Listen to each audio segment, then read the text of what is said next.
कि यूपी में नगर निकाय के चुनाव अर्थात नगर निगम, पार्षद, नगर पालिका, नगर पंचायत व वार्ड आदि के चुनाव घोषित हो चुके हैं, जिसका बीएसपी स्वागत करती है। साथ ही ये भी उम्मीद करती है कि यूपी सरकार व नगर निकाय से संबंधित अधिकारी ये चुनाव पूरे तौर से फ्री एंड फेयर कराएं तथा नगर निगम का भी चुनाव ईवीएम से न करा के इसे भी सीधे तौर पर बैलेट पेपर से ही कराएं। ये भी हमारी सरकार से, संबंधित अधिकारी से पुरजोर अपील है।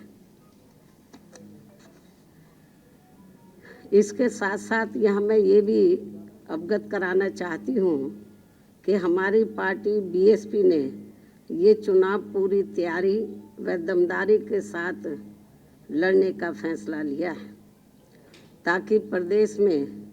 नगर निकाय स्तर पर सही लोग चुनकर जा सके। तभी फिर वे सर्व समाज में से विशेषकर गरीबों, मजदूरों, दलितों, आदिवासियों, पिछड़े वर्गों, मुस्लिम व अन्य धार्मिक अल्पसंख्यक समाज के लोगों के हितों का हर मामले में प्राथमिकता के आधार पर पूरा ध्यान रख सकते हैं, क्योंकि बीएसपी ही इन वर्गों के हितों के मामले में केवल एकमात्र ऐसा मंच व प्लेटफार्म है जो परम पूज्य बाबा साहब डॉक्टर भीमराव अंबेडकर की विचारधारा एवं मूवमेंट से जुड़कर इन वर्गों के हितों में पूरी ईमानदारी व निष्ठा से लगा हुआ है, जिसके लिए बीएसपी के जन्मदाता एवं संस्थापक मान्यवर श्री कांशीराम जी ने अपनी पूरी जिंदगी समर्पित की है, जिसे नज़रअंदाज नहीं किया जा सकता है। तथा मेरे नेतृत्व में ये पार्टी इन तमाम वर्गों के लोगों को अपने पैरों पर खड़ा करने के लिए बराबर संघर्षशील व कटिबद्ध भी है। हालांकि चुनाव के बारे में आप लोगों को ये मालूम है कि काफ़ी लंबे इंतजार के बाद अब यहाँ यूपी नगर निकाय चुनाव होने की तारीख घोषित हुई है, जिसके तहत, जैसा कि मैंने आपको बताया कि जिसके तहत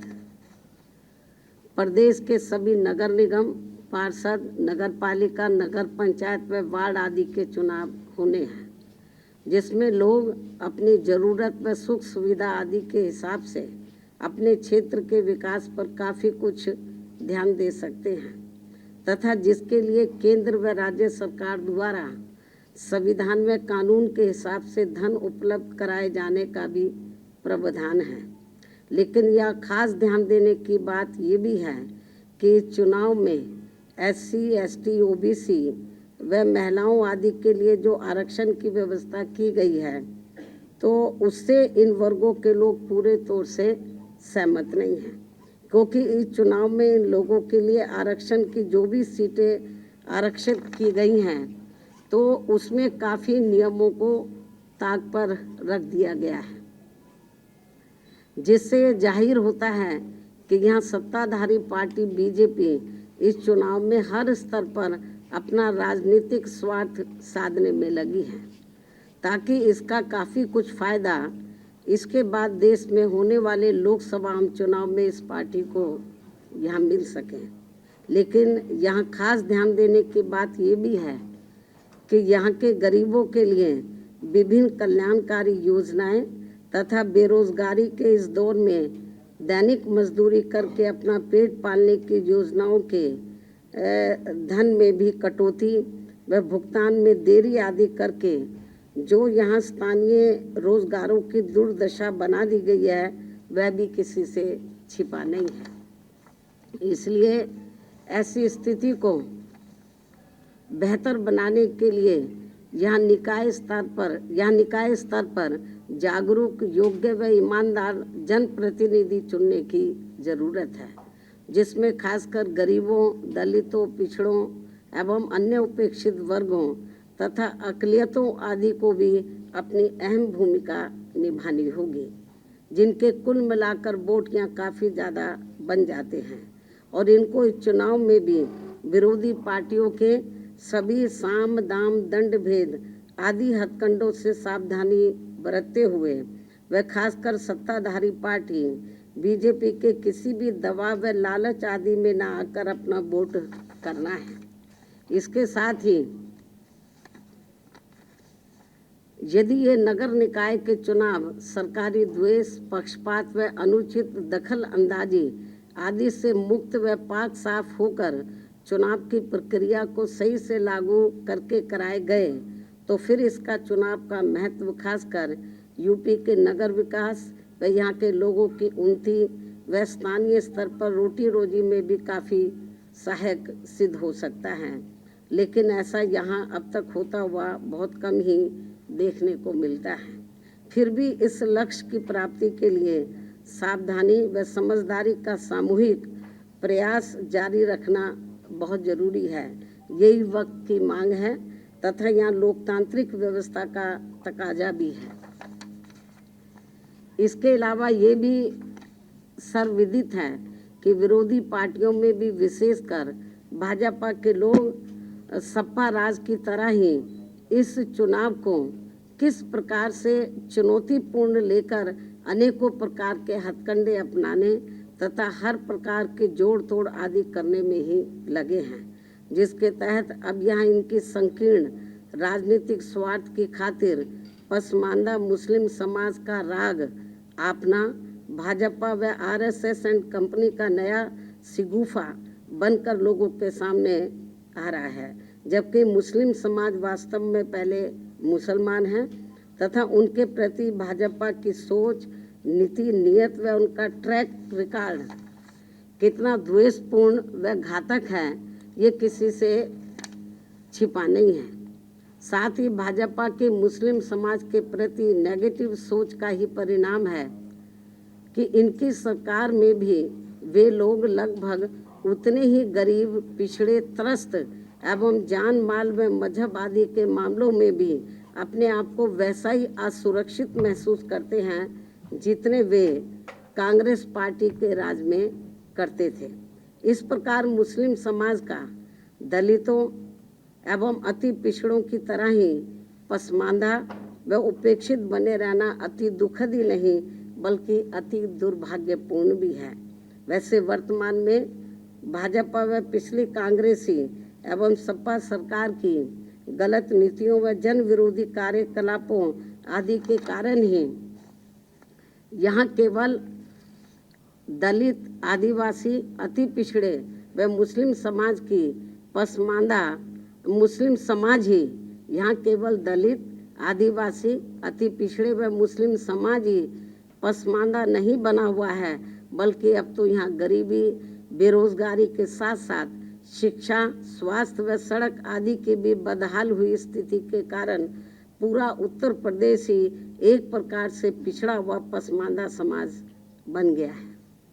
जबकि बीएसपी की यूपी में 4 बार रही सरकारों में सर्व समाज के हित व कल्याण तथा सुरक्षा व सम्मान आदि के साथ साथ हमेशा उपेक्षित रहे यहाँ दलित, आदिवासी, पिछड़ा एवं अक़लियत समाज के लोगों के, मुस्लिम व अन्य अक़लियत समाज के लोगों के जान माल व मजहब आदि की सुरक्षा तथा न्याय की गारंटी का यहाँ पहली बार कानून द्वारा कानून का राज स्थापित करके सबको न्याय सुनिश्चित करने का ईमानदार प्रयास किया गया है। इसलिए बीएसपी पर ही पूरा भरोसा करके वर्तमान में जो यहाँ नगर निकाय के चुनाव हो रहे हैं तो उसमें प्रदेश की जनता को विरोधी पार्टियों व खासकर सत्ताधारी भाजपा के चुनावी हथकंडों एवं मिथ्या प्रचारों आदि से सतर्क रहते हुए तथा उनके लुभावने वायदों के बहकावे से मुक्त होकर व इनके भड़काऊ भाषणों आदि से भी सावधानी बरतते हुए केवल बीएसपी के उम्मीदवारों को वोट देकर अपनी पार्टी बीएसपी को ही, जिसकी विचारधारा एवं सिद्धांत सर्वजन हिताय वह सर्वजन सुखाय की नीतियों पर ही आधारित है, तो उसे ज़रूर कामयाब बनाना है। अर्थात बीएसपी को ज़रूर कामयाब बनाना है। प्रदेश के समस्त भाई बहनों व वोटरों से मेरी मीडिया के जरिए यही पुरजोर अपील है। धन्यवाद। जय भीम व जय भारत।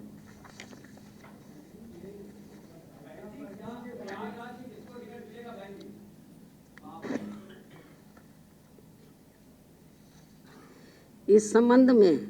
आज मैं ये स्पष्ट कर देना चाहती हूँ कि प्रयागराज में पिछले दिनों श्री उमेश पाल की हुई हत्या को लेकर अभी तक मीडिया के जरिए जो भी तथ्य सामने आ रहे हैं या आए हैं, और इस हुई घटना में खासकर अतीक की पत्नी का नाम आते ही वह उसके फरार होने पर अब स्थिति बदल गई है। ऐसी स्थिति में अब हमारी पार्टी ना तो अतीक की पत्नी को और ना ही उनके परिवार के अन्य किसी भी सदस्य को वहां मेयर का टिकट देगी। इसके अलावा जहां तक अतीक की पत्नी को पार्टी में रखने व ना रखने का सवाल है, तो उनके पुलिस के गिरफ्त में आते ही जो भी इस केस को लेकर उनके बारे में तथ्य उभर कर सामने आएंगे, तो तब इसका भी जल्दी ही फैसला कर दिया जाएगा, क्योंकि हमारी पार्टी कानून से ऊपर नहीं है, अर्थात कानून का पूरा पूरा सम्मान भी करती है।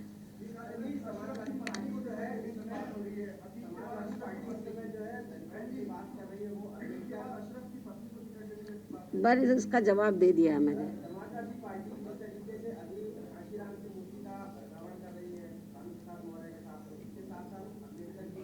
इसका जवाब मैं ट्वीट के जरिए दे चुकी हूँ।